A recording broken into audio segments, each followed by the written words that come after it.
नमस्कार दोस्तों, आपका फिर से स्वागत है WN टेक्नोलॉजी पे। मैं हूं आपका होस्ट।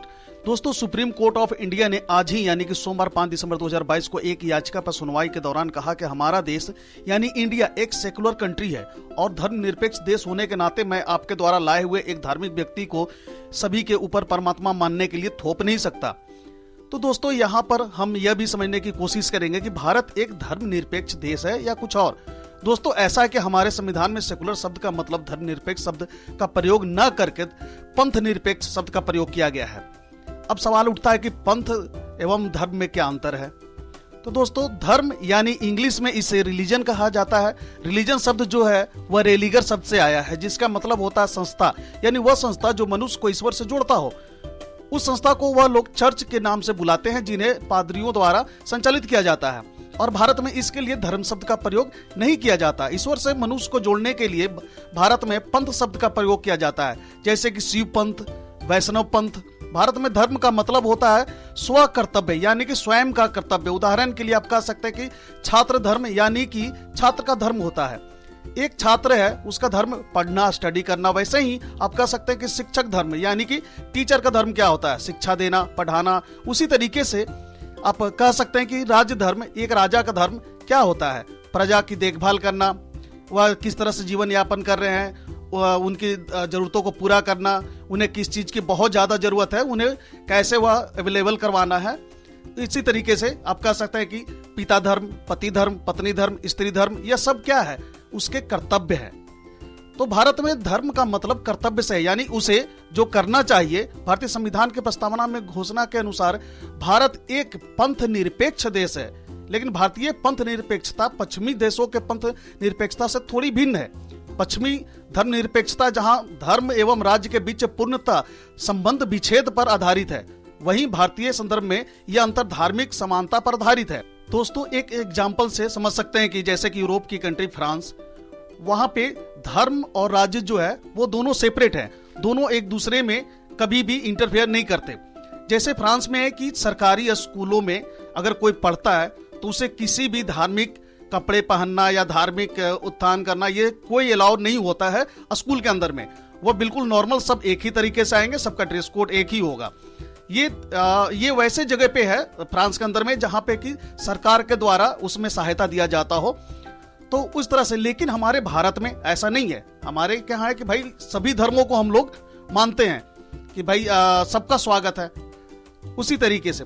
लेकिन यह धर्म और पंथ में कंफ्यूजन क्यों होता है? क्योंकि इंग्लिश में दोनों का मतलब बताने के लिए सेकुलर शब्द का ही प्रयोग किया जाता है। भारतीय संविधान के प्रस्तावना यानी इंट्रोडक्शन में घोषणा के अनुसार भारत एक पंथ निरपेक्ष देश है, लेकिन भारतीय पंथ निरपेक्षता पश्चिमी देशों की पंथ निरपेक्षता से थोड़ा भिन्न है। पश्चिमी धर्म निरपेक्षता जहां धर्म एवं राज्य के बीच पूर्णतः संबंध विच्छेद पर आधारित है, वहीं भारतीय संदर्भ में यह अंतर धार्मिक समानता पर आधारित है। पश्चिम में धर्म निरपेक्षता का पूर्णतः नकारात्मक एवं अलगाववादी स्वरूप दृष्टिगोचर होता है, वहीं भारत में यह समग्र रूप से सभी धर्मों का सम्मान करने की संवैधानिक मान्यता पर आधारित है। धर्म शब्द का अर्थ पंथ नहीं होता है, इसलिए धर्म निरपेक्ष शब्द ही गलत है। सेकुलर शब्द का अर्थ धर्म भारत का संविधान निरपेक्ष होता है। धर्म शब्द का विश्व में किसी भी समृद्ध भाषा में पर्यायवाची शब्द नहीं है, इसलिए पंथ निरपेक्ष या सेकुलर कहना उचित है। धर्म निरपेक्षता असंभव है, धर्म एक ही होता है। ईसाई, इस्लाम, जैन, बौद्ध, सिख ये धर्म नहीं है, अपितु पंथ मजहब का संप्रदाय है। धर्म के 10 लक्षण होते हैं जो कि मनुस्मृति में दर्ज है। धर्मनिरपेक्ष शब्द भारतीय संविधान की प्रस्तावना में 42वें संशोधन जो कि 1976 में हुआ था, उसमें यह डाला गया। भारत का इसलिए एक आधिकारिक राज्य धर्म नहीं है। हर व्यक्ति को उपदेश, अभ्यास और किसी भी धर्म के चुनाव प्रचार करने का अधिकार है। सरकार के पक्ष में या किसी भी धर्म के खिलाफ भेदभाव नहीं करना चाहिए। यह बराबर सम्मान के साथ सभी धर्मों का सम्मान करना होगा। सभी नागरिकों और चाहे उनकी धार्मिक मान्यताओं के लिए कानून के सामने सभी बराबर है। कोई धार्मिक अनुदेश सरकार या सरकारी सहायता प्राप्त स्कूलों में दिया जाता है, फिर भी सभी स्थापित दुनिया के धर्मों के बारे में सामान्य जानकारी समाजशास्त्र में पाठ्यक्रम के हिस्से के रूप में दिया जाता है, किसी भी एक धर्म या दूसरे को कोई महत्व दिए बिना। दोस्तों, संक्षिप्त में थोड़ा सा चर्चा कर लेते हैं उस जनहित याचिका के बारे में जिस पर कार्रवाई करते हुए सर्वोच्च न्यायालय ने भारत को सेकुलर कंट्री बताया था, या यूं कहें कि उन्हें याद दिलाया था कि हम लोग का देश एक सेकुलर देश है। संविधान पीठ सर्वोच्च न्यायालय की एक पीठ होती है जिन्हें डिवीजन बेंच कहा जाता है, जिसमें 5 या उससे अधिक न्यायाधीश शामिल होते हैं। हालांकि इन पीठों का गठन नियमित तौर पर नहीं होता। सर्वोच्च न्यायालय के समक्ष अधिकांश मामलों की सुनवाई और निर्णय 2 न्यायाधीशों और कभी-कभी 3 सदस्यों का पीठ द्वारा किया जाता है।